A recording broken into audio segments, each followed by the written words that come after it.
Hello student, आज आम जीवविज्ञान प्रथम अध्याय जैव विविधता विषय आम पढ़ा जहाँ को आम बायोडाइवर्सिटी बोली कही था। तो पिलाए तुम्हें केवे लक्ष्य करिछ कि आम परिवेश रे जीव मानक मध्यरे केते सामंजस्य अथवा विविधता अच्छी बा आम अलग अलग किपर देखि था। तो एठारे प्रत्येक जीव से प्राणी हो बा उद्भिद हो आम सबू अलग अलग ही देखि था। तो उदाहरण स्वरूप आम जापर केमिति जमीती तुम सांगर कथा विचार को आम नहीं पारिबा। तो तुम ठार से किपर भिन्न आम ता देखिपर जमीती तुम दुहींकर उच्चता सामान अच्छी कि नहीं, तुम दुहींकर नाकर गठन सामान अच्छी कि नहीं, तुम हाथ पापुलीर आकार तुम सांग हाथ पापुलीर आकार सहित सामान अच्छी कि नहीं, यहीटा सब आम देखिले आम जापर जे तुम सांग आउ तमें पूरा अलग दिशुछ। जपरी आम उदाहरण को देखिले जापारू जे तुम सांग कथा को जदि आम देखा ताले तुम सांगर उच्चता सामान नहीं कि तुम नाकर गठन सामान नहीं बा तुम हाथ पापुली जोटा अच्छी आकार जोटा अच्छी है बड़ कि छोट थी तो तुम सांगर अलग थी है। तो ये आम विविधता विषय टिके जागलु। तो आम विविधता विषय पूरा ठीक करी आम जापर है। तो बर्तमान आम आमको और आमर सांग को जदि गोटाए मांकड़ सहित तुलना करवा ताहेले मनीष और मांकड़ मध्य गठन किसी सामंजस्य अच्छी और किसी पार्थक्य रही आम जापर। तो तमें आम आम सांग भीतर रही सामंजस्य अर्थात मनुष्य मनुष्य मध्य समानता मनुष्य और मांकड़ मध्य सामंजस्य तुलना अधिक थाए कहीं मनुष्य मनुष्य विषय केवल बहुत पार्थक्य न थाए है आम बहुत बेले कम कम अलग दिशु आमती मांकड़ को जो देखा ताले मांकड़ आम बहुत अलग दिशे। सेहीपरि जदि गोटे गाय को यही तुलना प्रक्रिया आम जोड़ीदेवा ताले आम गाय को जदि परीक्षा पास देखा जे तेरे देखा जे से मनीष और मांकड़ भीतर सामंजस्य गाय तुलना बेस अधिक थी। सेमती तुम्हें जदि देशी गाय और जर्सी गाय जदि शुणी देखी ताले देशी गायटी जर्सी गाय भली देखा जाए कि जदि नहीं कहीं तो जर्सी गाय रे बहुत अलग थाए है। तो समस्त गाय एका भली देखा जाती नहीं। तो आम जोटा देशी गायर गोठ भीतर थी जर्सी गायटी को चिनी पारिबा कि तो आम चिनी पारिबा है कहीं दुई जन अलग अलग दिशी था। तो केतेक विशेष लक्षण द्वारा ही आम देशी और जर्सी गाय को आम एक गोष्ठीभुक्त करें अलग बोली आम जापर। तो पृथ्वी पृष्ठ असंख्य जीव मान अनुध्यान कले आम जापर जे एक बैक्टेरिया आकार अति छोट यह खाली आखिरे देखा जाए नहीं तेणु यार दीर्घ प्रस्थ को माइक्रोमीटर बा प्रकाश करा जाए है कोठारे गोटे जदि छोट जीव है गोटे छोट बैक्टेरिया भी होता आम कौन मापी था दीर्घ प्रस्थ को आम माइक्रोमीटर रे मापी था है तुम मन रखि यह पचारि पारे है माइक्रोमीटर रे क्या बा मपा जाए तो तुम कह बैक्टेरिया आकार अति छोट छोट मानू जीव मानू किंतु तिमी और रेडवुड गचर बृहत काय जीव मान दैर्घ्य आम मीटर प्रकाश कर आम जापर जे सेटा 30 मीटर रु केते मीटर तक अच्छी 30 रु 100 मीटर बोली मापी पारे है। तो जीव मानकर जीवन काल विशेष असावनता रही है जेपरिक सागवान बा टीक गछ प्राय 100 रु 150 वर्ष बंची रहा बेले कोलकाता बोटानिकाल गार्डन रे थिबा बटवृक्ष प्राय 200 वर्ष रु अधिक बंची था। तो सेहीपरि प्राणी मान क्षेत्र में मशा बोली केतेक पतंगर आयुष मात्र अल्प किछि दिन होता बेले केतेक कईंच प्राय 200 वर्ष पर्यंत बंची था। तो जीव मानकर जीवन काल रे तारतम्य थिला बोली सेमानकर रंगर विभिन्नता थाए जपरी स्वार रंग सबुज है बेले मयूर पुच्छर रंग बेस आकर्षणीय होता है। तो बाघर शरीर थिबा पटा पटा दागर अन्य पटांतर न थाए पुणी केउ फूल गचरे फूलर रंग लाल तो कहार हलदिया थाए सेमिति धला मध्य थाए। सेपरी इंद्रधनुर भीष्म सृष्टि कही थाए फूल बगीचाटी सेमिति प्राकृतिक परिवेश रे यही विभिन्नता सुस्पष्ट होता है। आम जापरू जे सब गोटे भिन्न भिन्न थाए हैला। तो प्राकृतिक परिवेश विभिन्नता आम देखा मिली था। अतएव से कौन सी प्राकृतिक परिवेश प्रकृतिर अन्य भिन्नता को नहीं विभिन्न प्रकार जीव मानकर एकत्र सहस्थान को जीव विविधता बा जैव विविधता बा जीव जगतर विविधता बोली कही था। तो तुम जापर जे आम जैव विविधता क्या कही था जोटा आम गोटे जगह रही आम अलग अलग देखी था है किए हलदिया थाए तो किए लाल थाए किए कला किए गोरा थाए एमती है किए छोट थाए किए बड़ थाए किए बेसी दिन बंची था किए बेसी दिन बंची न था यही सब को जब आम देखा ताले जीव जगतर बहुत विविधता देखा जाए है अलग अलग देखा जाए से आम जैव विविधता बोली कही था। यहाँ तुम मन रखिथ है यहाँ जोटा अच्छी प्राकृतिक परिवेश यही विभिन्नता सुस्पष्ट थाए। अतएव जेकोसी प्राकृतिक परिवेश प्रकृतिर अन्य भिन्नता को नहीं विभिन्न प्रकार जीव जगत था एकत्र सहावस्थान करता गोटे जगह बसवास करता। तो जीव विविधता बा जैव विविधता बा जीव जगत विविधता बोली आम यह कहीपर। तो पृथ्वीर प्रत्येक प्राकृतिक परिवेश जमीती जंगल पहाड़ पर्वत नदी ह्रद समुद्र मरुभूमि और बरफावृत यह सब अंचल इत्यादि बसवास कर जीव जगत विविधता पूर्ण मात्रा परिलक्षित होता है।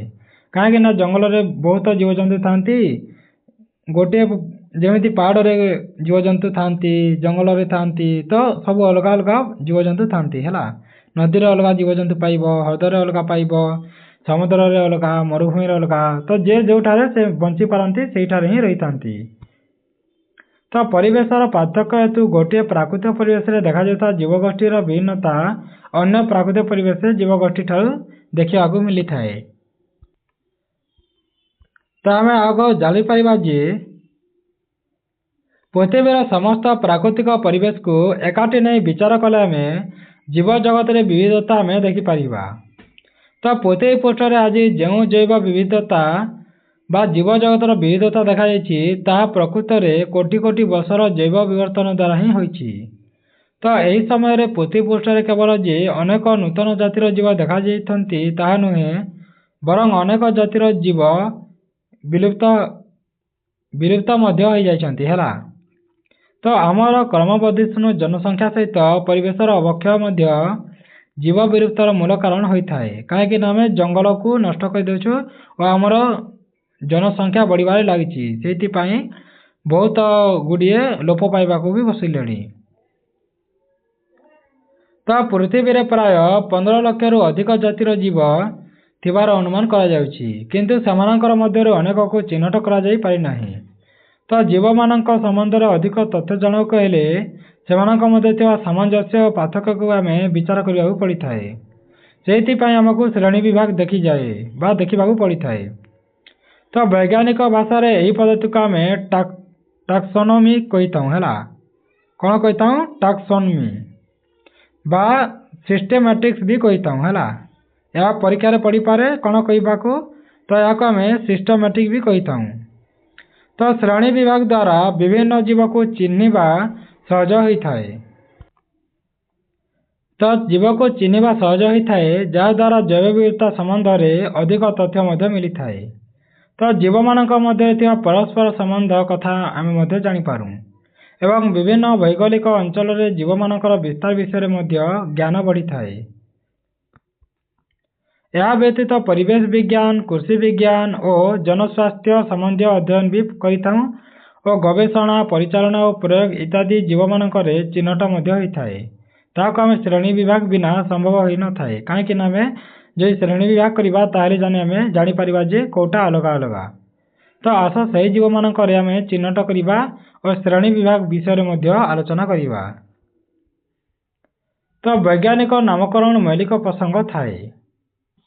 तो स्वीडेन सुनामधन्य वैज्ञानिक कैरोलस लिनियंस को उद्भिद और प्राणी मानकर आधुनिक विज्ञान नामकरण और श्रेणी विभाग संबंधित पद्धतिर जनक बोली कहा जाए क्या कैरोलस लिनियस को है परीक्षा पढ़ी पारे या तुम मन रखिथ जे स्वीडेन है के ये स्वीडेन सुनामधन्य वैज्ञानिक है नाम हूँ कैरोलस लिनियस ये कौन करथिले उद्भिद और प्राणी मानकर आधुनिक वैज्ञानिक नामकरण करथिले और श्रेणी विभाग पद्धतिर जनक बोली मध्य याकू कहा जाए। तो यही पद्धति को आम सिस्टेमा नेचुरे मध्य कही थाउ बा तांको पुस्तक रे प्रथम उपस्थापन करथिले। केउ पुस्तक जदि कहबो ताले लिखिबो तमे सिस्टेमा नेचुरे। तो लिनियस को द्वारा उपस्थापित प्राय समस्त नियम आंतर्जातिक जैविक नामकरण नियमावली द्वारा गृहीत और नियंत्रित मध्य होइथाए। यानी ताको आमे international code of biological nomenclature बोली मध्य कही थाउ।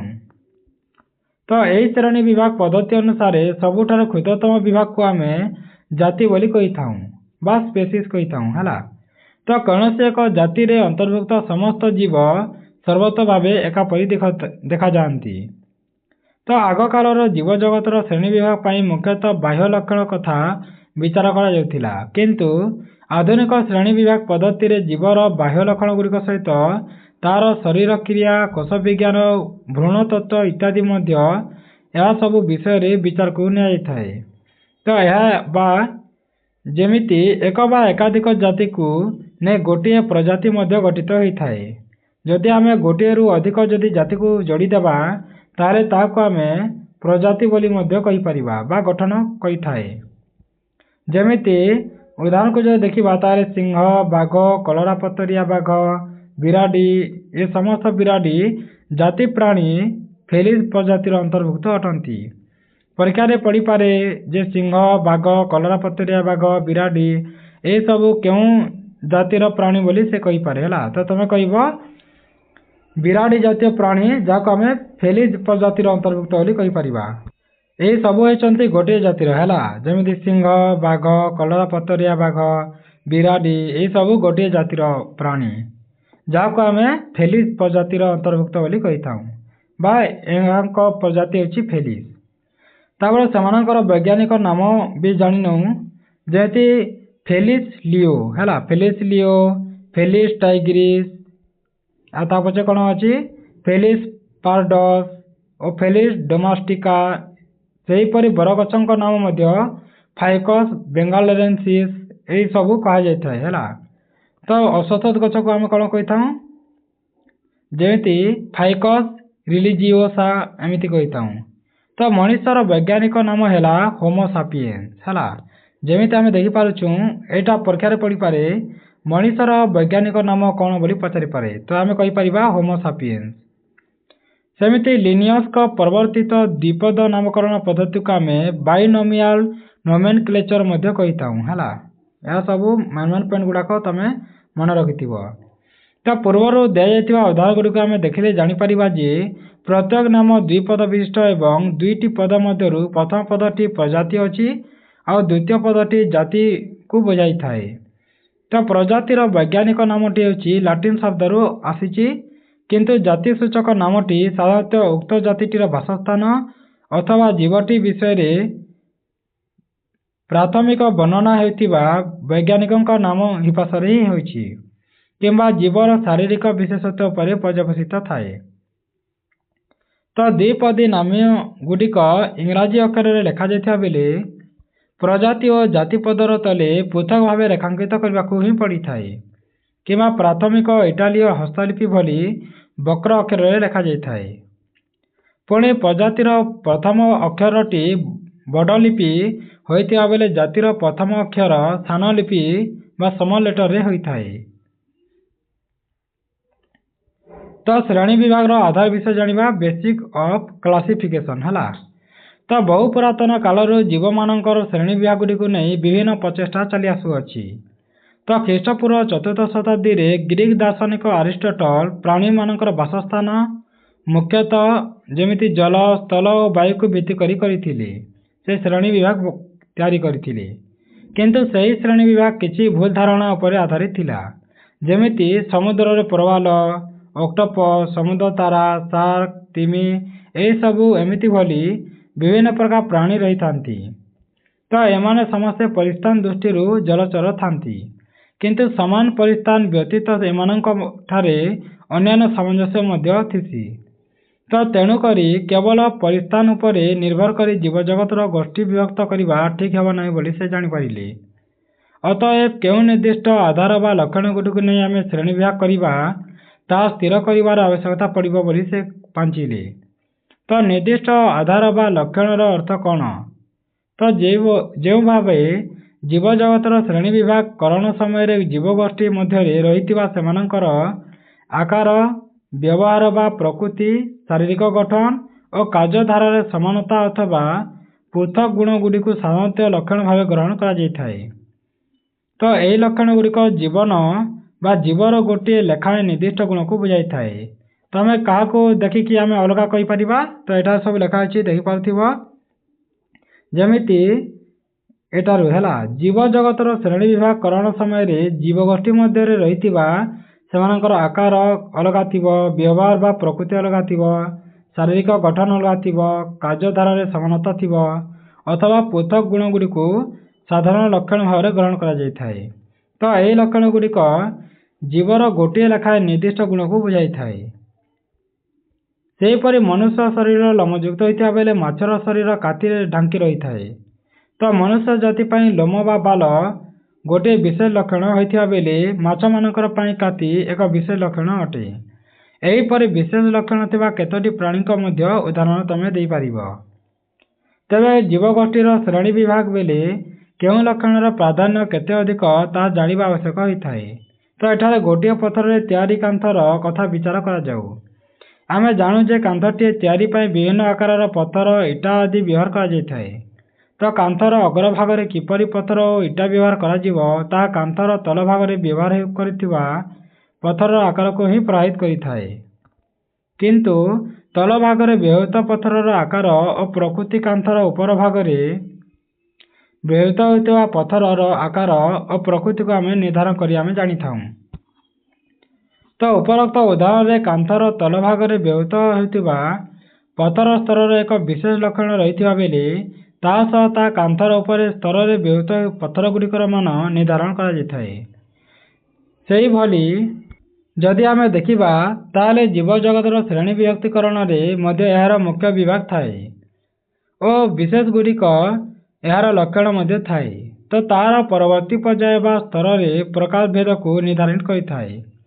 ଏଣୁ ଜୀବଜଗତର ଏହି ଶ୍ରେଣୀ ବିଭାଜନ ବେଳେ ଗୋଟିଏ ସ୍ତରର ପ୍ରାଣୀ ବା ଉଦ୍ଭିଦ ବା ତଳ ସ୍ତରର ପ୍ରାଣୀ ବା ଉଦ୍ଭିଦର ଲକ୍ଷଣଗୁଡ଼ିକ ଦ୍ୱାରା ହିଁ ଆମେ ପ୍ରଭାବିତ ହୋଇଥାଉ ବା କେତେକ ସମାନତା ବଜାୟ ରଖିଥାଏ।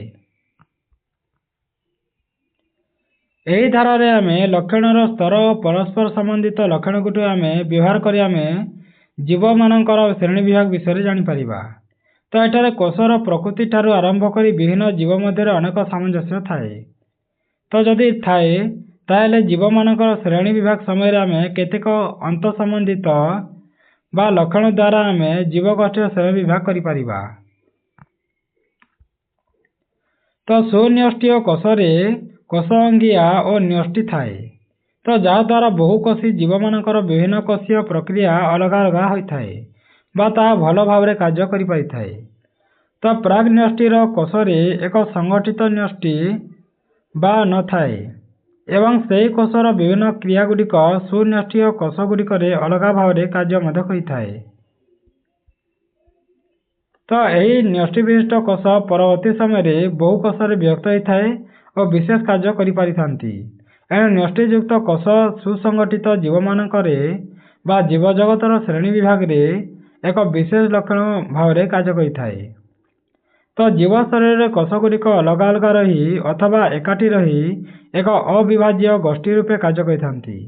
ତ ଅନେକ କୋଷ ଯେତେବେଳେ ଏକାଠି ହୋଇ ଗୋଟିଏ ଜୀବ ଗଠନ କରିଥାନ୍ତି ସେତେବେଳେ ସେମାନଙ୍କର ଶ୍ରମ ବିଭାଜନର ନୀତିଟି କାର୍ଯ୍ୟ ମଧ୍ୟ କରିଥାଏ ଏବଂ ସେହିପରି ସ୍ତରରେ ଶରୀରର ସମସ୍ତ କୋଷ ଏକ ପ୍ରକାର ହୋଇ ମଧ୍ୟ ନଥାଏ, ସେଇଟା ଅଲଗା ଅଲଗା ଆକାର ହୋଇଥାଏ ଓ କାର୍ଯ୍ୟ କରିଥାନ୍ତି। ତ ଜୀବ ଗଠନ ପରିକଳ୍ପନାକୁ ନେଇ ଏହା ଏକ ମୂଳ ପାର୍ଥକ୍ୟ ଦର୍ଶାଯାଇଥାଏ। ଏମୋବା ଓ କୃମିର ଶରୀର ଗଠନରେ ଥିବା ବିଭିନ୍ନତା ଏହାର ପ୍ରମୁଖ ଉଦାହରଣ ହୋଇପାରେ। ଏଥିରେ ଏମୋବା ଏକ ଏକକୋଷୀ ପ୍ରାଣୀ ହୋଇଥିବା ବେଳେ କୃମି ଏକ ବହୁକୋଷୀୟ ପ୍ରାଣୀ ଅଟେ। ତ ସମସ୍ତ ଜୀବ ଆଲୋକ ଶୋଷଣ ପ୍ରକ୍ରିୟା ଦ୍ୱାରା ନିଜର ଖାଦ୍ୟ ପ୍ରସ୍ତୁତ କରିପାରନ୍ତି ନାହିଁ। तो उद्भिद आदि केतेक जीव निज शरीर में खाद्य प्रस्तुत करि पारुथिबा बेले प्राणी माने अन्यठार खाद्य ग्रहण मध्य करि बढ़िथांती। तो यही दुई गोष्ठीर जीव मानक शरीर ढांचार विशेष पार्थक्य रही थाए। जो जीव माने आलोक श्वास करती सेमानंकर शारीरिक संगठन किपरि थाए यह आमे अन्य मानक ठारू बा अलगा अछि कि ता विषय तमे विचार करि परिबो। तो प्राणी मानकर शरीर किपरि भारे विकास होई विभिन्न अंग प्रत्यंग व्यक्त हो पारिछि एवं भिन्न भिन्न कार्य पाई सेमानकर रहितिबा विशेष अंग गुडिक कौन ता आमे अनुध्यान करि परिबा। तो आमे उपरोक्त गुडिक आमे जानि परिलु जे जीव शरीर गठन विभिन्न लक्षण को नहीं आमे उद्भिद और प्राणी मानक मध्यरे श्रेणी विभाग मध्य करि परिबा। तो श्रेणी विभाग रो पदानुक्रम विषय जानिबा। तो हायरार्की ऑफ क्लासिफिकेशन विषय जानि नेबा। पूर्वर आमे आलोचना करिछु जे एक बा एकाधिक जातिर समाहार रे आमे गोटे प्रजाति गठित होई थाए। तो सेही परे एक बा एकाधिक प्रजातिर समाहार रे गोटे कोन होता है वंश हैला जाको आमे फैमिली कहताऊ वंश सृष्टि होई थाए। सेमिति एक बा एकाधिक वंशर समाहार रे गोटे वर्ग होई थाए और एक बा एकाधिक वर्गर समाहार रे गोटे श्रेणी गठित होई थाए। सेपरि केतेक श्रेणी रे समाहार रे पर्व और विभिन्न पर्व समाहार रे प्राणी जगत होई थाए और उद्भिद जगत मध्य गठित होई थाए। केतेक स्थल रे प्रजाति को उपप्रजाति मध्य कहताऊ जेति वंश को उपवंश रे मध्य वर्ग कहताऊ सेति वर्ग को उपवर्ग एही सब मध्य होई थाए। श्रेणी को उपश्रेणी मध्य करा जायते और पर्व को उपपर्व मध्य करा जायते हैला। तो बहुत प्रकार रे आमे विभक्त कहताऊ बा भाग भाग कहताऊ। तो जीव जगत विषय जानिबा एबे जेति प्राणी जगत हैला जेति जाति को नहीं कोन होता है प्रजाति होता है प्रजाति को नहीं कि वंश वंश को नहीं कि वर्ग वर्ग को नहीं कि क्लास होता है क्लास को नहीं कि कोन श्रेणी को नहीं कि पर्व होता है पर्व को नहीं कि उद्भिद जगत होता है बा प्राणी जगत होता है ये दुईटा होता है हैला। तो यही श्रेणी विभाग रे जाति को एकक भाव रे आमे ग्रहण करि परिबा। तो साधारणतः शरीर गठन समानता सहित जनन प्रक्रिया मध्य समानता को नहीं जाति गठित होता है। तो आमे प्रथम पर्यायर श्रेणी विभाग बेले जीव जगत मानकु मुख्यतः दुई भाग रे आमे व्यक्त करि परिबा। गोटे हला प्राणी जगत आ गोटे हला उद्भिद जगत विषय रे। किंतु समय क्रमे देखा गला जे जीव जगत रो अनेक जीवन को उपरोक्त दुई भाग रे रखिबा ठीक होई परिबो नाही। तो कौन है समय क्रमे देखा गला जे जीव जगत अनेक जीव को उपरोक्त दुई भाग रे रखिबा ठीक तो हेबो नाही। तो परवर्ती समय अर्थात 1844 मसीह रे E.H. हेकेल नामक गोटे जर्मनी जड़े प्राणी विज्ञानी एककोशी जीवक मानक प्रोटिस्टा नामक अन्य एक भाग रे अंतर्भुक्त करथिले और तीन जगत श्रेणी विभाग प्रस्ताव मध्य देथिले। तो पुणी रॉबर्ट व्हिटकर कौन तांको नाम रॉबर्ट व्हिटाकर हैला 1959 मसीह रे आउ दुईटी जीव जगत करथिले गोटे हैला मोनेरा और गोटे हैला फंजाई यही सबू दुई प्रकार करथिले। तो जेमिति बैक्टेरिया और फंजाई बा कवक मानकु स्थान देथिले और पंच जगत विशिष्ट श्रेणी विभाग मत मध्य देथिले बेले पंच जगत होइतिला हला बा पांच भाग व्यक्त कर देथिले। जेपरी मोनेरा प्रोटिस्टा फंजाई प्लांटी और एनिमोलिया ए सबू पांच भाग व्यक्त कर देथिले। तो पंच जगत विशिष्ट वर्गीकरण विषय आमे जानि नेबा हला पांचटी कहिथिली तो पांचटी विषय जानि नेबा। तो यही पंच जगत विशिष्ट श्रेणी विभाग वैज्ञानिक मानक निकट रे बेस आदृत थिला कारण यही श्रेणी विभक्ति गुड़िकर कोषर गठन करिबा पोषणर उत्स करिबा और खाद्य ग्रहण करिबा प्रणाली सबू अलग अलग थिला। तो यही पंच जगत विशिष्ट श्रेणी विभाग बेस ग्रहणीय हेले मध्य जहाँ जड़ा पड़ुछि जे जीव मानकर श्रेणी विभाग एक अविरत प्रक्रिया अटे एवं यह परिवर्तनशील मध्य बा ता सब चेंज हो पारे हैला। एणु नुआ तथ्य मिलिले श्रेणी विभाग पद्धति रे किछि परिवर्तन करिवार आवश्यकता मध्य थाए। तो तेबे आमे एठारे पंच जगत वर्गीकरण पद्धति विषय रे बा जीव जगत श्रेणी विभाग को आमे आलोचना करिबा। एटा तमे देखि पारुथिबो जे ଯେମିତି ଏଇଟା ହେଲା ଜୀବରେ କେତେ ଜୀବ ଦୁଇ ଭାଗରେ ବିଭକ୍ତ ହେଉଛି, ଗୋଟିଏ ପ୍ରାକ୍ ନ୍ୟଷ୍ଟି ଆଉ ଗୋଟିଏ ସୁନ୍ୟଷ୍ଟି। ସେମିତି ପ୍ରାକ୍ ନ୍ୟଷ୍ଟିକୁ ଏକକୋଷୀ କୁହାଯାଏ। ଏକକୋଷୀରେ କ'ଣ ଥାଏ? ମନେରା ଥାଏ। ସେମିତି ସୁନ୍ୟଷ୍ଟିରେ ଦୁଇଟି ଥାଏ, ଏକକୋଷୀୟ ବହୁକୋଷୀୟ। ଆଉ ଏହାକୁ ଆମେ ପ୍ରୋଟିଷ୍ଟା କହିଥାଉ। ପ୍ରୋଟିଷ୍ଟା ମଧ୍ୟ ଦୁଇ ଭାଗରେ ବିଭକ୍ତ, କୋଷ ଭିତ୍ତିକ ବିଶିଷ୍ଟ ଆଉ ଗୋଟେ କୋଷ ବିହୀନ। ସେମିତି କୋଷ ଭିତ୍ତିକ ବିଶିଷ୍ଟକୁ ଆମେ ଆଲୋକ ଶୋଷଣ କରିପାରନ୍ତି ନାହିଁ। କୋଷ ଭିତ୍ତିକ ବିଶିଷ୍ଟ ଆଉ ଆଲୋକ ଶୋଷଣ ମଧ୍ୟ କରିପାରନ୍ତି, ଦୁଇ ଜଣ ଥାନ୍ତି। ଆଲୋକ ଶୋଷଣ କରିପାରନ୍ତି ନାହିଁ ସେଟା ହେଉଛି ଫଞ୍ଜାଇ, ଆଉ ଆଲୋକ ଶୋଷଣ କରିପାରନ୍ତି ତାହା ହେଉଛି ପ୍ଲାଣ୍ଟି। ସେମିତି କୋଷ ଭିତ୍ତିକ ବିହୀନରେ ଆମେ ଏନିମୋଲିଆ ମଧ୍ୟ ଦେଖିପାରିବା। ତ ପ୍ରଥମେ ଆମେ ମନେରା ବିଷୟରେ ଜାଣିନେବା।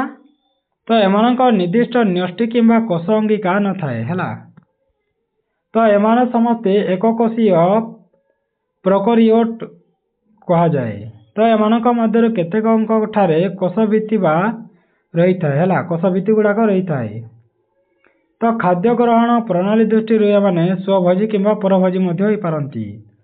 ଯଦି ଉଦାହରଣରେ ଦେଖିବା ଯେମିତି ବ୍ୟାକ୍ଟେରିଆ, ନୀଳହରି ଶୈବାଳ, ମାଇକୋପ୍ଲାଜମା ଏହିସବୁ ଏହାର ଉଦାହରଣ ମନେରାର।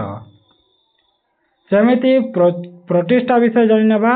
ତ ଏମାନେ ଏକକୋଷୀୟ ଥାନ୍ତି ଓ ୟୁକାରିଓଟ ମଧ୍ୟ ଥାନ୍ତି। ଏମାନଙ୍କର ନ୍ୟଷ୍ଟି ଓ କୋଷ ଅଙ୍ଗିକା ସହିତ ସିଲିଆ ଓ ପ୍ଲାଜେଲା ମଧ୍ୟ ଥାଏ କିମ୍ବା କୂଟପାଦ ପରି ଚଳନ ଅଙ୍ଗିକା ମଧ୍ୟ ଥାଏ। ଏମାନେ ହେଉଛନ୍ତି ସ୍ୱଭୋଜୀ ବା ପରଭୋଜୀ। ଯଦି ଉଦାହରଣ ଆମେ ଜାଣିନେବା ତାହେଲେ ଆମେ ଏକକୋଷୀ ଶୈବାଳକୁ କହିପାରିବା, ଡାଇଏଟମ୍ ପାରାମାଇସମକୁ କହିବା, ଏମୋବା, ପ୍ଲାଜମୋଡ଼ିୟମ ଏହିସବୁକୁ ଆମେ କହିପାରିବା। ତ ପ୍ରୋଟିଷ୍ଟା କାହାକୁ ନେଇ ବେଲେ ତମେ କହିବା ଏମୋବାକୁ ହେଲା, ଏମିବା ଯାହାକୁ କୁହାଯାଏ। ସେମିତି ଯଦି ଆମେ ଫଞ୍ଜାଇକୁ ଦେଖିବା, ଫୁଙ୍ଗି ଯାହାକୁ କହିଥାଉ, ତ ଏମାନଙ୍କୁ ଆମେ କବକ ମଧ୍ୟ କହିଥାଉ ହେଲା। ଫଙ୍ଗାଇକୁ ଆମେ କବକ କହିଥାଉ। ତ ଏମାନେ ପରଭୋଜୀ ଥାନ୍ତି। ତ ପଚା ସଢ଼ା ଜୈବିକ ପଦାର୍ଥ ଉପରେ ଏମାନେ ନିର୍ଭର କରି ବଞ୍ଚିଥାନ୍ତି। ଏମାନଙ୍କୁ ମୃତପରଜୀବୀ ମଧ୍ୟ କହିଥାନ୍ତି, କାହିଁକିନା ସେ ମଲା ଜିନିଷକୁ ଖାଇଥାନ୍ତି ହେଲା, ମୃତ ଶରୀରକୁ। ତ ଏହି ଜଗତରେ ଏକକୋଷୀ ଇଷ୍ଟରୁ ଆରମ୍ଭ କରି ବହୁକୋଷୀୟ ଛତୁ ପର୍ଯ୍ୟନ୍ତ ସମସ୍ତ ଫଞ୍ଜାଇ ଏଠାରେ ଅଛନ୍ତି। ତ ଏମାନଙ୍କ ମଧ୍ୟରେ କେତେକ ଫଞ୍ଜାଇ କିଛି ଆଲଜି ବା ଶୈବାଳ ସହ ଏକାଠି ବାସ କରିବାକୁ ମଧ୍ୟ ଦେଖାଯାଇଥାନ୍ତି। ତ ଫଞ୍ଜାଇ ଓ ଆଲଜି ଏକାଠି ମିଶି ବସବାସ କରୁଥିବାରୁ ଏମାନଙ୍କର ଜୀବନଯାପନ ପ୍ରଣାଳୀକୁ ସହଜୀବିତା କୁହାଯାଇଥାଏ। ତାପରେ ଏମାନଙ୍କ ମଧ୍ୟରେ କେତେକ ଫଞ୍ଜାଇ କିଛି ଆଲଜି ବା ଶୈବାଳ ସହ ଏକାଠି ବାସ କରୁଥିବାର ମଧ୍ୟ ଦେଖାଯାଇଥାଏ ଓ ଫଞ୍ଜାଇ ଓ ଆଲଜି ଏକାଠି ମିଶି ବସବାସ କରୁଥିବାରୁ ଏମାନଙ୍କର ଜୀବନଯାପନ ପ୍ରଣାଳୀକୁ ଆମେ ସହଜୀବିତା ବୋଲି କହିଥାଉ, ଯାହା ମୁଁ ଏବେ କହିଲି ହେଲା। ତ ଏଠାରେ ସବୁଜ କଣା ଥିବା ଆଲଜି ଖାଦ୍ୟ ପ୍ରସ୍ତୁତ କରୁଥିବା ବେଳେ ଫଞ୍ଜାଇ ଜଳ ସଂଗ୍ରହ କରେ। ତ କିଏ କ'ଣ କାମ କରିଥାଏ ଟିକେ ମନେ ରଖିଥିବ। ସବୁଜ କଣା ଥିବା ଆଲଜି ହେଲା ସେ ଖାଦ୍ୟ ପ୍ରସ୍ତୁତ କରିଥାଏ ଓ ଫଞ୍ଜାଇ କ'ଣ କରିଥାଏ? ଜଳ ସଂଗ୍ରହ କରିଥାଏ। ତ ଉଭୟ ପରସ୍ପର ଦ୍ୱାରା ଉପକୃତ ହୋଇଥାନ୍ତି। ଆଉ ଏମାନେ ସାଧାରଣତଃ ଗଛର ଗଣ୍ଡିରେ ଓ ପଥର ଉପରେ ଦେଖାଯାଇଥାନ୍ତି ହେଲା। ସେମାନଙ୍କୁ ଆମେ ଲାଇକେନ୍ ମଧ୍ୟ କହିଥାଉ। ଏଇଟା ପରୀକ୍ଷାରେ ପଡ଼ିପାରେ କେଉଁ କେଉଁଠାରେ ଥାନ୍ତି ବେଲେ ତମେ କହିବ ଗଛର ଗଣ୍ଡିରେ ବା ପଥର ଉପରେ ଦେଖାଯାଆନ୍ତି। ଏମାନଙ୍କୁ ଆମେ ଲାଇକେନ୍ ମଧ୍ୟ କହିଥାଉ। ଏଇଟା ତମେ ଦେଖିପାରୁଥିବ ଚିତ୍ରରେ ହେଲା, ଫଞ୍ଜାଇ ଗୁଡ଼ିକ। ତାପରେ ଆମେ ପ୍ଲାଣ୍ଟି ବିଷୟରେ ଜାଣିବା। ତ ବହୁକୋଷୀୟ କୋଷ ଭିତ୍ତି ବିଶିଷ୍ଟ ଉଦ୍ଭିଦ ଥାନ୍ତି ପ୍ଲାଣ୍ଟି। ଏମାନେ ସାଧାରଣତଃ ସ୍ୱଭୋଜୀ ଥାନ୍ତି, ନିଜେ ହିଁ ତିଆରି କରିଥାନ୍ତି ଭୋଜନ। ଆଉ ଏହି ଉଦ୍ଭିଦ ମାନେ ନିଜ ଶରୀରର ପତ୍ର ତଥା ଅନ୍ୟାନ୍ୟ ସବୁଜ ଅଂଶରେ ଥିବା କ୍ଲୋରୋଫିଲ୍ ବା ସବୁଜ କଣା ଦ୍ୱାରା ସେମାନେ ଆଲୋକ ଶୋଷଣ ପ୍ରକ୍ରିୟାରେ ବା ସୂର୍ଯ୍ୟର ଆଲୋକ ପ୍ରକ୍ରିୟାରେ ସେମାନେ ନିଜର ଖାଦ୍ୟ ନିଜେ ହିଁ ପ୍ରସ୍ତୁତ କରିଥାନ୍ତି। ଯେମିତି ଯଦି ଉଦାହରଣ ଦେଖିବା ତାହେଲେ ସବୁଜ ଉଦ୍ଭିଦ ଥାନ୍ତି ଯେମିତି ପଦ୍ମ, ଚିଙ୍ଗୁଡିଆ ଦଳ, ଏଜୋଲା, ଘାସ, ଆଖୁ, ବରଗଛ ଏହିସବୁ ମାନେ ପ୍ଲାଣ୍ଟିର ଉଦାହରଣ। ସେହିପରି ଏନିମୋଲିଆ ବି ଅଛି। କୋଷ ଭିତ୍ତି ବିହୀନ ଥାଏ ଓ ବହୁକୋଷୀୟ ପ୍ରାଣୀ ମଧ୍ୟ ଥାଏ। ଯେମିତି ଜିଆ, ପ୍ରବାଳ, ମାଛି, ମଶା, ଗେଣ୍ଡା, ସମୁଦ୍ର ତାରା ମାଛ, ବେଙ୍ଗ, ସାପ, ପକ୍ଷୀ, ମାଙ୍କଡ଼, ମନୁଷ୍ୟ ଏହିସବୁ ହେଉଛନ୍ତି ଏନିମୋଲିଆ ହେଲା। ଯଦି ଉଦାହରଣକୁ ଆମେ ଦେଖିବା ତାହେଲେ ସ୍ୱାଇଗୋରାକାଇ, ୟୁଲୋଥ୍ରିକ୍ସ, କ୍ରାଡୋଫୋରା, କାରା ଆଦି ଶୈବାଳ ଗୁଡ଼ିକ ଥାନ୍ତି। କେଉଁଟା ଥାନ୍ତି? ଉଦ୍ଭିଦ ଜଗତି ହେଲା ବା ପ୍ଲାଣ୍ଟରେ। କାହିଁକି ନା କୋଷର ଭିନ୍ନତା ଶରୀର ଗଠନ ବା ଜଳ ପରିବହନ ଓ ବୀଜ ଧାରଣ କ୍ଷମତା ଅନୁସାରେ ଉଦ୍ଭିଦ ଜଗତକୁ ଆମେ ବିଭିନ୍ନ ଭାବରେ ମଧ୍ୟ ଆମେ ଭାଗ କରିପାରିବା। ତ ଆମେ ଯଦି ଭଲ ଭାବରେ ଯଦି ଦେଖିପାରିବା ତ ଉଦ୍ଭିଦ ଜଗତ ବିଷୟରେ ଆମେ କେତେ ଭାବରେ ବ୍ୟକ୍ତ କରିପାରିବା ତା ବିଷୟରେ ଆମେ ପଢ଼ିବା ହେଲା। କାହା ବିଷୟରେ ଯେମିତି କୋଷର ଭିନ୍ନତା ଦୃଷ୍ଟିରୁ ଶରୀର ଗଠନ ଜଳ ପରିବହନ ଓ ବୀଜ ଧାରଣ ଦୃଷ୍ଟିରୁ ଆମେ କେତେ ଗୋଟିଏ ଭାବରେ ବ୍ୟକ୍ତ କରିପାରିବା ତାହା ଗୋଟିଏ ଗୋଟିଏ ଆମେ ଜାଣିବା। ପ୍ରଥମେ ତ ଥାଲୋଫାଇଟ୍ ହେଲା। ତ ଆକାର ସରଳ ଥାଏ ଆଉ ଏମାନଙ୍କ ଶରୀର ଗଣ୍ଡି ଥାଏ ହେଲା ଓ ଚେର ଓ ପତ୍ର ଆଦିରେ ବିଭକ୍ତ ନ ହୋଇ କେବଳ ଏକ ଅବିଭକ୍ତ ପିଣ୍ଡି ବା ଥାଲାସ୍ ଆକାରରେ ରହିଥାଏ। ତ ଏମାନେ ଏକକୋଷୀ ବା ବହୁକୋଷୀ ବିଶିଷ୍ଟ ହୋଇପାରନ୍ତି। ଏମାନଙ୍କର ସମ୍ବାହୀ ଟିସୁ ମଧ୍ୟ ନଥାଏ, ଯେଉଁଟା ମୁଁ ଉଦାହରଣ କହିଥିଲି ଯେମିତି ସାଇରୋଗାଇରା ୟୁଲୋଥ୍ରିକ୍ସ କ୍ରୋଡୋରିକ୍ସ କାରା ଏଇସବୁ ତମେ ଏଇଟା ଦେଖିପାରୁଥିବ ହେଲା। ଏଇଟା ଦେଖିପାରୁଥିବ ତମେ ବହିରେ ଅଛି। କାରା ଅଛି ଆଉ କ'ଣ ଅଛି ସାଇରୋଗାଇରା। ତାପରେ ଆମେ ବ୍ରାୟୋଫାଇଟା ବିଷୟରେ ଜାଣିବା। ତ ଏମାନଙ୍କର ଶରୀର ଚେପ୍ଟା ଥାଏ ଓ ସେଥିରେ କାଣ୍ଡ ମୂଳ ପତ୍ର ଆଦି ବାରି ହୁଏ ନାହିଁ। ଶରୀରକୁ ଧରି ରଖିବା ପାଇଁ ତଥା ଖାଦ୍ୟ ଓ ଜଳ ସଂଗ୍ରହ ପାଇଁ ଏମାନଙ୍କର ଚେର ଭଳି କେତେକ ରାଇଜୋଇଡ୍ ମଧ୍ୟ ଦେଖିବାକୁ ମିଳିଥାଏ। ଯେମିତି ମସ୍ ବା ଯାହାକୁ ଆମେ ଫ୍ୟୁନେରିଆ କହିଥାଉ, ମାର୍କାନ୍ସିଆ, ରିକ୍ସିଆ ଏଇସବୁ କହିଥାଉ ତାଙ୍କ ନାମ ଗୁଡ଼ାକ। ଆଉ ଏଇଟା ତମେ ଦେଖିପାରୁଥିବ ଫ୍ୟୁରେନିଆ ମାର୍କାନ୍ସିଆ ଏଇସବୁ ଗୁଡ଼ିକ ହେଲା ଗଛ ଗୁଡ଼ିକ। ତାପରେ ଆମେ ଜାଣିବା ଟେରିଡୋଫାଇଟା ବିଷୟରେ। ତ ଏ ପ୍ରକାର ଉଦ୍ଭିଦର କାଣ୍ଡ ଛୋଟ ଥାଏ କିନ୍ତୁ ପତ୍ର ଓ ମୂଳ ଥାଏ। ଏମାନଙ୍କର ସମ୍ବାହୀ ଟିସୁ ମଧ୍ୟ ଥାଏ ଓ ପତ୍ରର ପଛପଟରେ ବିନ୍ଦୁ ଭଳି ସ୍କୋରାଞ୍ଜିଆରେ ସ୍କୋପ ମଧ୍ୟ ତିଆରି ହୋଇଥାଏ। ଯେପରି ଯଦି ଆମେ ଉଦାହରଣ ଦେଖିବା ମାର୍ସେଲିଆ ଫର୍ନ ଏଇସବୁ ଥାଏ, ଯେଉଁଟା ଆମେ ଏଇଟାରେ ଦେଖିନେବା ହେଲା। ଆଉ ଚିତ୍ରଟିକୁ ତମେ ଦେଖିପାରୁଥିବ ଏଇଟା ହେଉଛି କ'ଣ ମାର୍ସେଲିଆ ଆଉ ଗୋଟେ ଏଇଟା ଫର୍ନ। ତ ଥାଲୋଫାଇଟା ବ୍ରାୟୋଫାଇଟା ଓ ଟେରିଡୋଫାଇଟାର ନଗ୍ନ ଭ୍ରୂଣକୁ ଆମେ ସ୍କୋର ବୋଲି କହିଥାଉ। ତ ତମେ ଏହାକୁ ଗୋଟେ ମନେ ରଖିଥିବ କାହାକୁ ଆମେ ସ୍କୋର ବୋଲି କହିଥାଉ। ତ ଥାଲୋଫାଇଟା ବ୍ରାୟୋଫାଇଟା ଓ ଟେରିଡୋଫାଇଟା ଏଇସବୁକୁ ଆମେ ସ୍କୋର ବୋଲି କହିଥାଉ ହେଲା। କାହାକୁ ନଗ୍ନ ଭ୍ରୂଣକୁ ଆମେ ସ୍କୋର ବୋଲି କହିଥାଉ। ତ ଏହି ଉଦ୍ଭିଦ ଗୁଡ଼ିକ ନିମ୍ନ ଧରଣର ଆଉ ଏମାନଙ୍କର ଫୁଲ ଫଳ ବା ମଞ୍ଜି ନଥାଏ। ଏମାନଙ୍କୁ ଆମେ କ୍ରିପ୍ଟୋଗାମ ଉଦ୍ଭିଦ ବୋଲି ମଧ୍ୟ କହିଥାଉ। କାହାକୁ ଆମେ କ୍ରିପ୍ଟୋଗାମ ଉଦ୍ଭିଦ ବୋଲି କହିଥାଉ ଏହା ବି ପଡ଼ିପାରେ ହେଲା। ତ ତମେ କହିବ ଟେରିଡୋଫାଇଟାରେ ଯେଉଁମାନେ ଅଛନ୍ତି ତାହାକୁ ଆମେ କ୍ରିପ୍ଟୋଗାମ ଉଦ୍ଭିଦ ବୋଲି କହିଥାଉ। ଏଠାରେ କ'ଣ ହୋଇଥାଏ ଫୁଲ ଫଳ ମଞ୍ଜି କିଛି ନଥାଏ ହେଲା। ତ ଅପର ପକ୍ଷରେ ଆମେ ସପୁଷ୍ପକ ଉଦ୍ଭିଦକୁ ଆମେ ଫାନେରୋଗାମ ବୋଲି ମଧ୍ୟ କହିଥାଉ ହେଲା। କାହାକୁ ଆମେ ଫାନେରୋଗାମ ସପୁଷ୍ପକ ଉଦ୍ଭିଦକୁ ଆମେ ଫାନେରୋଗାମ ବୋଲି କହିଥାଉ। ତ ଏମାନଙ୍କର ଜୀବ ବା ମଞ୍ଜି ଗୁଡ଼ିକ ନଗ୍ନ ଅବସ୍ଥାରେ ଅଥବା ଫଳ ମଧ୍ୟରେ ଆବଦ୍ଧ ହୋଇ ରହିଥାଏ। ଏହି ଆଧାରରେ ଫେନୋରୋଗାମାନ୍ସକୁ ପୁଣି ନଗ୍ନ ବୀଜି ଓ ଆବୃତ ଜୀବୀ ଏହିପରି ଭାବରେ ବ୍ୟକ୍ତ କରାଯାଇଛି ବା ଦୁଇ ଭାବରେ ବ୍ୟକ୍ତ କରାଯାଇଛି। ଆଉ ତ ନଗ୍ନ ବୀଜି ବା ଜିମ୍ନୋସ୍ପର୍ମ ବିଷୟରେ ଜାଣିବା।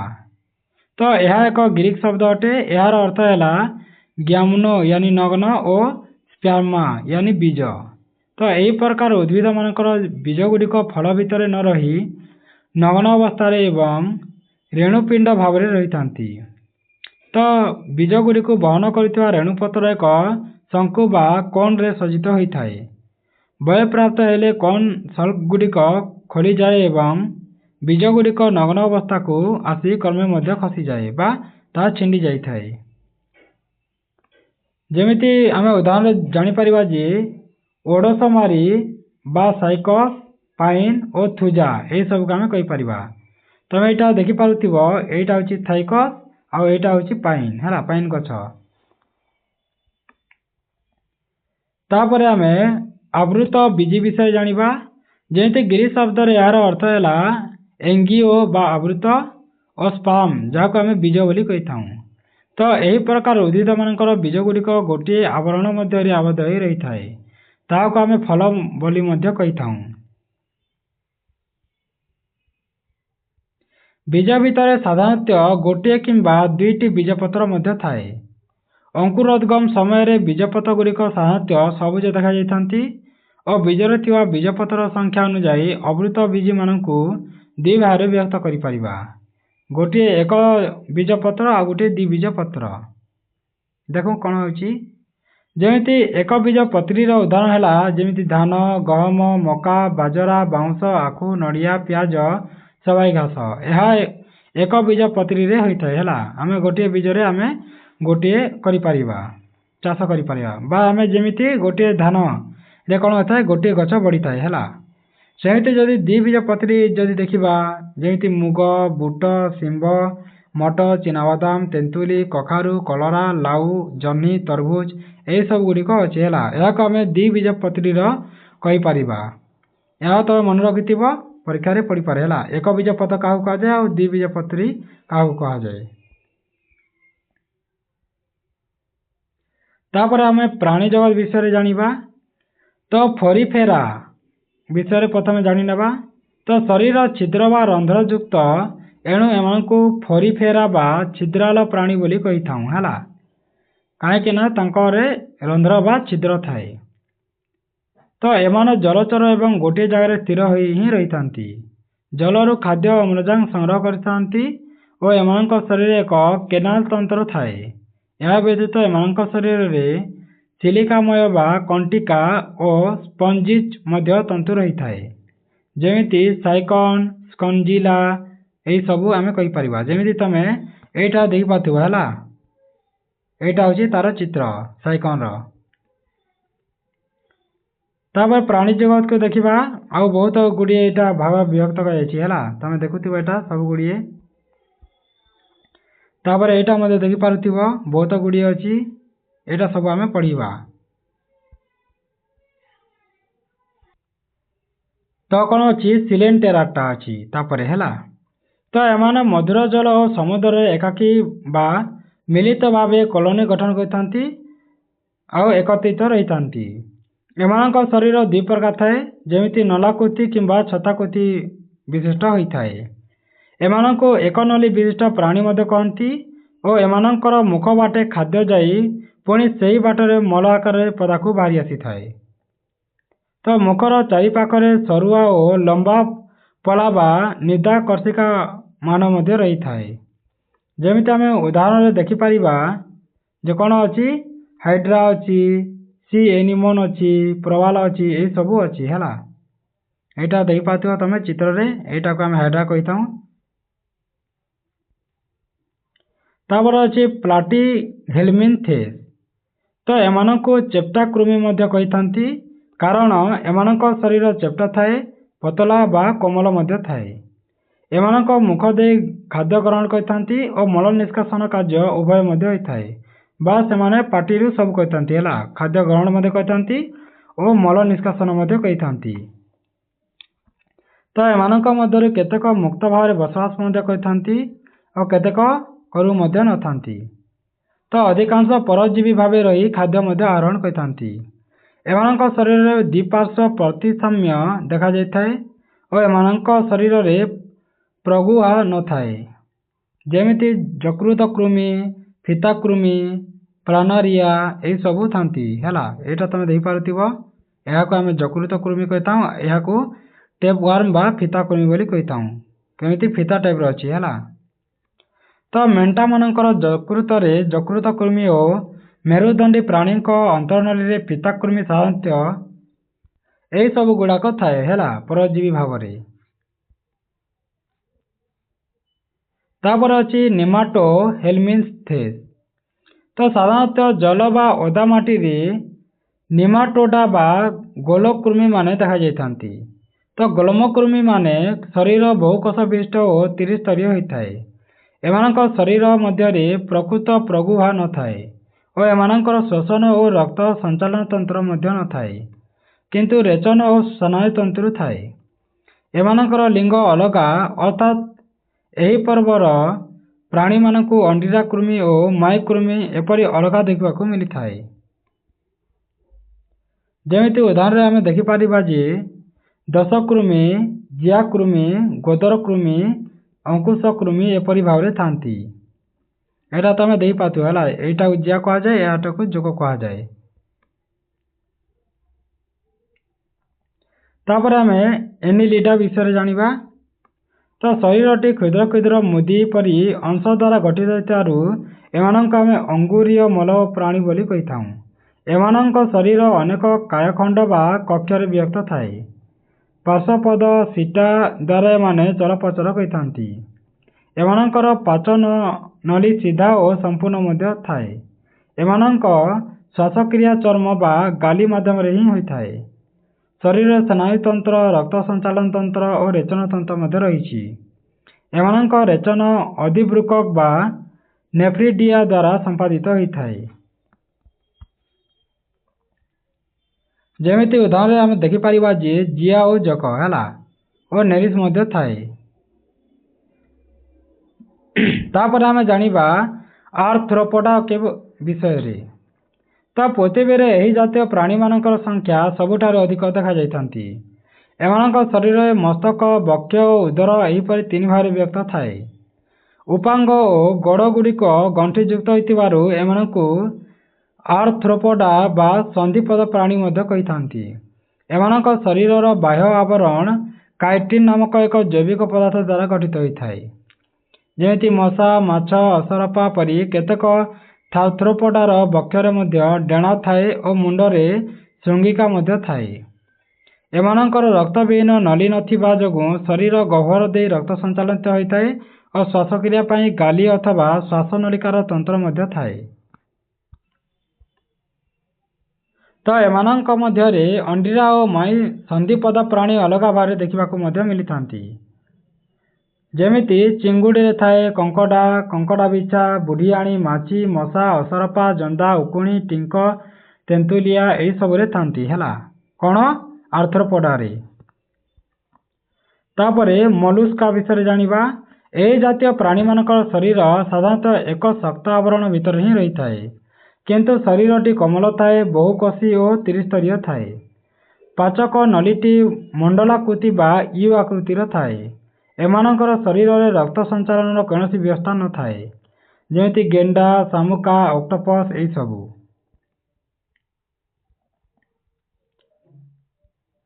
तापर जानिबा आमे एकाइनोडर्माटा।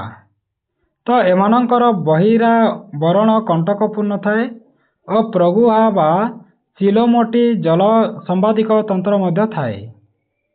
और एठारे कौन होता है जेमिति ट्यूबपाद द्वारा एमाने चल प्रचलित करिथांती। आ कौन होता है एमाने ट्यूबपाद एमाने ट्यूबपाद द्वारा एमाने कौन करथांती चला प्रचल करिथांती हैला। तो एमानक ठारे रक्त संचालन तंत्र थाए और रेचन तंत्र मध्य न थाए, किंतु स्नायु तंत्र रही थाए। सॉरी मु टिके अलगा कहिदेनी।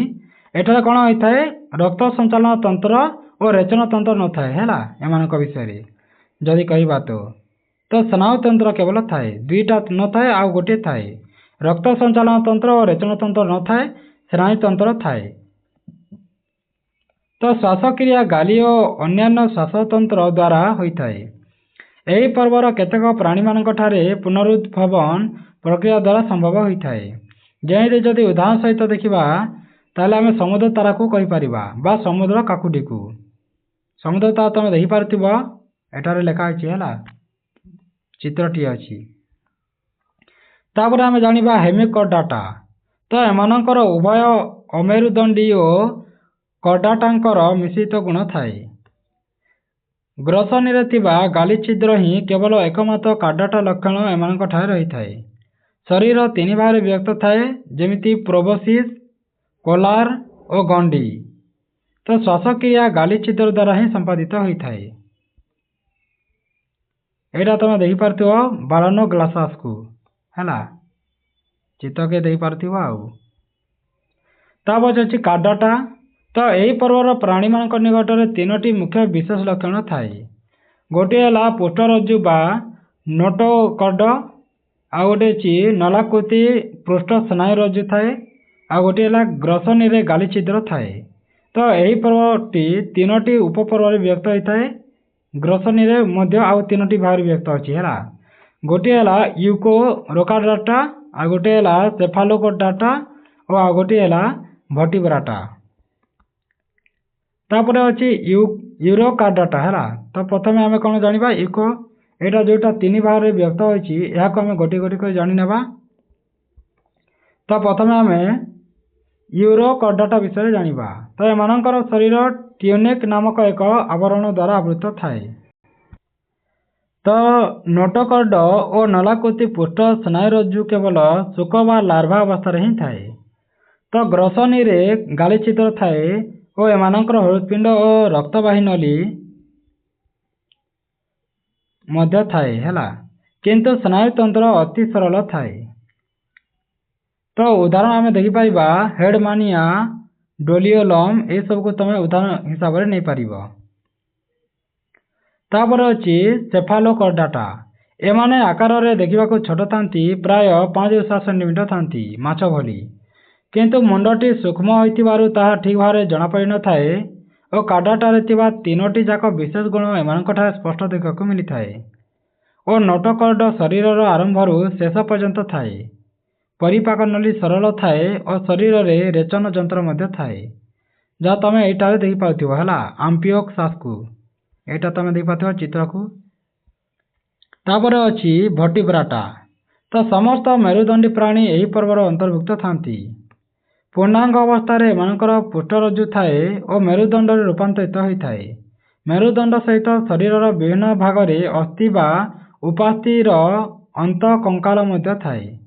मस्तिष्कटी खपुरी द्वारा आवृत हो सुरक्षित रही थाए। तापर आमे जानिबा वर्टिब्राटार साइक्लोस्टोमाटा को। तो एमानंकु आदिम मेरुदंड प्राणी बा कहा जायता है। साइक्लोस्टोमाटा को आमे आदिम मेरुदंडी प्राणी बोली मध्य कही थाउ। यह तुम मन रखिथिबो पचारि पार जे साइक्लोस्टोमाटा काकु कहा जाए। तो यह को आमे मेरुदंडी प्राणी मध्य कही थाउ। तो एमानक शरीर दीर्घियत और मुख हनु विहीन थाए। तांकर मुख न थाए है। एमाने परजीवी भाव में जीवन यापन करथांती। जेमती पेट्रोमाइजन यार उदाहरण हो पार। आ गोटे मिक्सिन यहाँ तुम देख पाथ्व मिक्सिन तांकर एरा नहीं है। तांकर कौन मुख नहीं। तापर अच्छी पाइसेस। तो साधारणतः माछ यार उदाहरण हो पार। एमानक शरीर अस्थि व तरुणास्थि गठित होता है। शरीर काति द्वारा आवृत होता है। यही काति आम वृत्ति बलय थाए और ताहा आकार में भिन्न भिन्न होता है। तो एमानक पाचक नलीर शेष भाग में अवसारणी छिद्र थाए और मुखर हनुदांत युक्त थाए। एमाने गाली द्वारा श्वासक्रिया संपादन करथांती। जेपरी सांकुच माछ, टोरोपेडो, मगरमाछ, हिमोकेम्पस यही सबू। आउ मध्य थाए जेमिति रोही, भाकुर, मिरिकाली, सेउल, इलिसी, खईंगा यही सब माछ गुड़ाक थाए। यह तुम देखिपारुथिब। तापछे अच्छी आम्बिबिया। तो एमानकु उभयचर प्राणी कहा जाता है कारण एमाने जल और स्थल दुईरे रही पारती। एमानक चर्म साधारणतः पतला थाए। आर्ध ग्रंथली संवाह यही सब थाए। एमानक अंत कंकाल और अस्थिल थाए। एमाने मांसाशी एक कीट पतंग एमानकर मुख्य खाद्य थाए। एमाने गोटे मांसाशी आउ एमाने कीट पतंग खाई। तो यही जातीय प्राणी मानकर खाइबा समय जीवटी मुख गह्वर बाहर को अलट भाव में गति करें और शिकार उपर से निक्षेप करथांती। दांत गुड़िक प्राय एक प्रकार थाए। एमाने लार्भा अवस्था गाली और पूर्णांग अवस्था से फुस्फुस द्वारा श्वासक्रिया करथांती बा एमाने दुईटी श्वासक्रिया करथांती है। लार्भा रे फुस्फुस रे मध्य बेले बेले एमानकर चर्म क्रिया रे साहाय्य करथाए। एमानकर शिरा और धमनी दे रक्त संचालित होता है। यह मध्य परिपारे कोटी रक्त संचालन करथांती तो शिरा और धमनी दे है। हृदपिंड तीनोटी कोठरी युक्त थाए और ब्रुकक द्वारा रेचन कार्य होता है। जेमिति एठारे कण कण थाए जेमिति पानी बेंगरे थाए, लुणी बेंग, हाइला, गछ बेंग, सालमेंडर यही सब ठारे थाए। तापर अच्छी रेप्टिलिया। तो यही श्रेणी प्राणी मानक साधारणतः सरीसृप कही रेप्टेलियारी एमानक मध्यरु कईंच थाए कुम्भीर थाए केतेक सरीसृप जल बसवास करथिबा बेले जेमिति एंडुओ झिटिपिटी साप यही सबू केतेक सरीसृप स्थल में बसवास करथांती। एमानक पात 5 आंगुल विशिष्ट थाए शरीर पछपटे लांजी थाए और चर्म शुष्क थाए और ग्रंथि विहीन थाए। अधिकांश सरीसृप मांस भोजी थांती। एमाने फुसफुस द्वारा श्वासक्रिया संपादन करती और रेचन बृकक द्वारा ही होता है। उदाहरण को जो देखा ताले एंडुओ कईंच कुम्भीर झिटिपिटी साप चिति साप बा नाग साप यही सबू आम उदाहरण हिसाब से नहीं पारिबा। तापरे एभस अच्छी एमानंकु पक्षी बा विहंग बोली कही था एभस को और पक्षी मानक मध्य केतेक उड़ी पारती आउ केते गुड़िक उड़ी पारती नहीं। एमानक शरीर साधारणतः डंगा परी तथा विभिन्न रंगर द्वारा थाए और पक्षी मानकर 2 जोड़ा गोड़ मध्य गोटे जोड़ा गोड़ डेणा भाव में उड़ीबारे साहाय्य करिथाए और अन्य जोड़ा गोड़ चलिबारे व्यवहृत होता है। और थंड साहाय्य से बसा तैयारी करिथांती। एमानकर पाटिरे मध्य दांत न थाए। तो खाद्य संचय पाई गछ धानिका और पाकनली रे पेशणी रही थाए जहाद्वारा हृत्पिंड 4 कोठरी विशिष्ट होता है। एमानक मलरे यूरिक अम्ल थाए जेपरि कुकुड़ा काऊ पारा बणी घर चटिया पेचा शुआ ए सबुरे थाए। तब अच्छी मामालिया तो एमाने होइचंती स्तन्यपायी हैला। तो एमाने मस्तिष्क ज्ञानेन्द्रिय बहुत उन्नत थाए बा बहुत बुद्धि थाए हैला। सेमानक शरीर लमयुक्त थाए और केतेक अधिष्ठान प्रायी जेमिति प्लाटिपस यही सबू अंडा देथांती। मात्र अन्य माने छुआ मध्य जन्म करथांती और श्वासक्रिया रक्त संचालन और रेचन तंत्र बेस उन्नत होता है। जेपरि कंगारू गाई महिष छेली मेंढा कुकुर गध घोड़ा हाथी यही सबुरे थांती। ता मामालिया विषय चित्र देखि पारते एटा सबू हैला। ता विलुप्त जाति विषय जानिबा कोटा विलुप्त हो जाउछि को जातिटा। तो यही जीव माने अनन्य 50 वर्ष हैला अदृश्य हो जाइछंती और एमाने पृथ्वी पृष्ठरु अपसरी मध्य गलेनी। तो भारत रे चिताबाघ टास्मानियास उल पहाड़ी छेली मेरु अंचल बाघ यही सबू अंतर्भुक्त अछंती विलुप्त जाति रे। ता छड़ा भारत महासागर मॉरिशस द्वीप रे देखा जाता पक्षी डोडो यही सब मध्य नाही। सेपरि विराट बक्र दंतयुक्त लोमस हाथी मामत यही सबू बहुत जीव लुप्त हो गलेनी। तापर अच्छी लुप्त प्राय जाति। तो यही जीव मानकर संख्या अति मात्रा कमी गलानी हैला। ताको आमे लुप्त प्राय जाति बोली कही था और निकट भविष्य माने विलुप्त होवार आशंका मध्य थाए। तो बृहत्काय पांडा यही सबू उदाहरण हो पारती। तो 2 सिंह विशिष्ट गंडा पाताल गरुड़ गच कमंडलू गच 1 सिंह विशिष्ट गंडा ग्रेट इंडियन बुस्टार्ड यही सबू कमी बारे लाइछंती हैला बा आसीबा समय माने लोप पाई बसिलेनी। सेमिति आउ मध्य अछि जेमिति असुरक्षित जाति हैला वनरेबल स्पीसीज। तो यही जीव मानकर शिकार और व्यवहार अति मात्रा होतिबारु एमानक संरक्षण पाई कौनसी विशेष पदक्षेप नियाजाउ नथिबारु एमानक मध्य विलुप्त होबार लाइछंती हैला जाको आमे असुरक्षित जाति बोली आमे कहिथाउ। तो यही जाति माने भविष्य विलुप्त होबार आशंका सृष्टि करिथांती।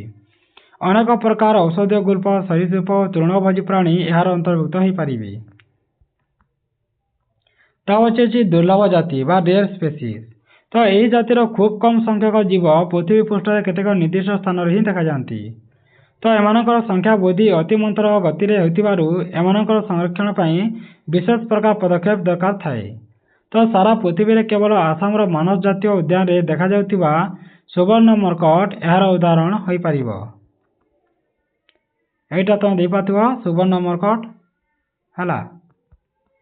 तापरे कम जना थिबा जाति मध्य अछि जेमिति एही जातिर जीव माने मानव समाज बहुत दूर थिबार आशंका कर जायछि और गभीर समुद्र रे एवं मनीष अपहंच द्वीप गुड़िक थिबा जीवजंतु और वृक्षराजी एठारे आमे कहि परिबा। एटा सब अछि तापरे कोन अछि आउ नाही हैला। जदि ए वीडियोटी तुम मानकु भल लागि थाए जैव विविधता विषय रे बेले तमे तम सांग मानक सहित शेयर कर देबो और जदि सब्सक्राइब करना हो ताले सब्सक्राइब करदेव। धन्यवाद।